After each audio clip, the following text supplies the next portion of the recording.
Hello mga kapatid, mga kadada, welcome po sa akin live sa oras na to. Sa araw na to mayroon akong pupuntahan dito lang sa area ko, kung saan ako naninirahan. Magpapa-acupuncture ako, free acupuncture, and also yung bendusa, yung may mga bote-bote na ihigupin yung sa likod para yung alisin ng mga lamig, tsaka yung acupuncture para yung cycle ng dugo ay maging maayos. Kaya mamaya po pupunta po ako doon at para magpa-acupuncture and bendusa. Kaya abangan nyo po yung mga gagawin sa akin sa oras na to. Yan, kakatapos ko lang magpa-electric acupuncture. Hindi ko na po napakita dahil bawal po daw ipakita yung acupuncture. Pero sa bendusa, tingnan natin kung mapay-videoan ko. Pero ngayon ang sakit-sakit. Pero ang sarap. Tinusok-tusok ang aking mga, kung ano yung points ng aking mga ugat. Kaya mamaya, siya. Ito naman ang bendusa. Sa oras ito ay pinadapa na ako. Koreano pala ang aking nag-aano sa akin, nag-aasikaso sa akin. Magkaibigang Koreano at Koreana. Ayan, sinusuntok-suntok pa yung likod ko para relax daw. Dahil nga baka may lamig to ang aking buong likod. Kaya ngayon nagre-ready po yung maglalagay sa akin ng bendusa. Kaya hintay-hintay ako naman relax na relax dyan dahil ang sarap nga po at ito yung gustong gusto ko rin po magpalagay para yung aking katawan ay guminhawa naman po mga kapatid, makadada. Yan ang may inaasikaso pa siya Ewan ko kung ano yung mga inaasikaso. Nakita ko mukhang may karayom na naman po, tusok-tusok na naman yata ito.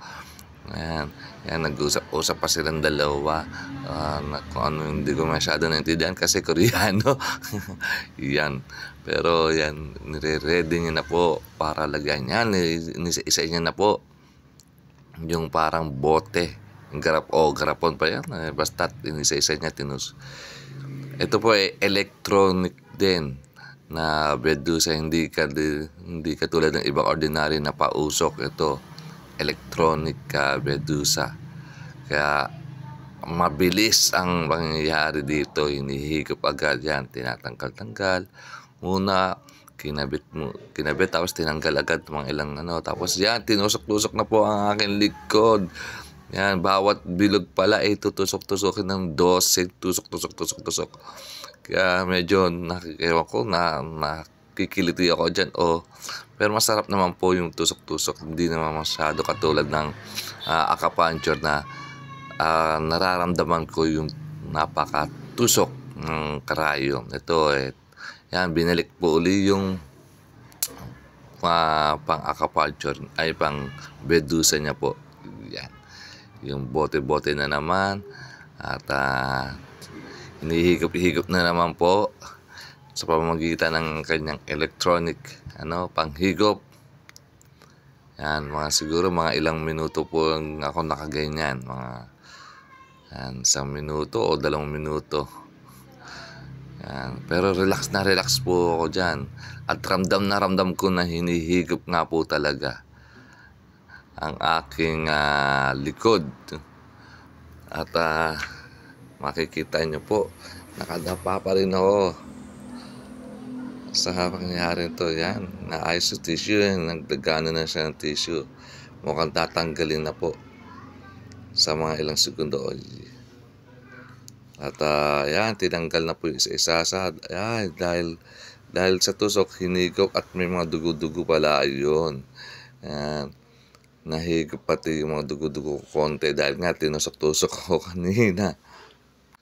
Yan, dire-diretso, punas-punas at abot-abot to sa kanyang assistant. Yan, dalawa po yung assistant. Yan, sa likod na. Yan, another punas na naman dahil ang daming may mga dugo-dugo po yan.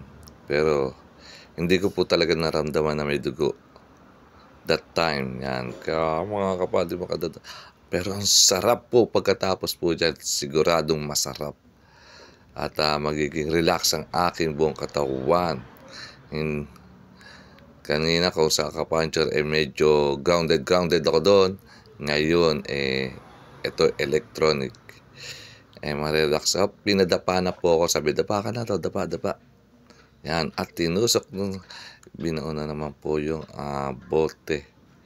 'Yan, nilagay na naman po, dalawa sa harapan at tinanggal uli para tusok-tusukin uli ang aking yung mga bilog-bilog dudungdung na tinusok para palatandaan. 'Yan, binalik na uli.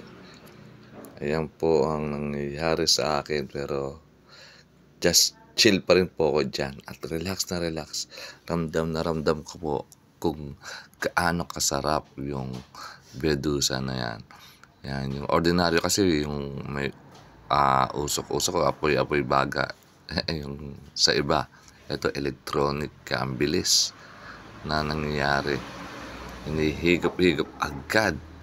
Kaya 'yan, na-assist po ako ng mga Koreano at Koreana. Binibidyohan pa ako niyan, akala ko bawal. Pero yung kasama ko po ang nagbibideo po niyan sa akin. Sabi ko, "Videohan mo ako para makita ko naman ang aking sarili." 'Yan, ayan po. 'Yan, tinanggal na po at pinunasan na lang uli yung mga dugo-dugo konti. 'Yan, after niyan, relax na po. 'Yan, 'yan na po, natapos na. 'Yan, natapos na ang aking Medusa.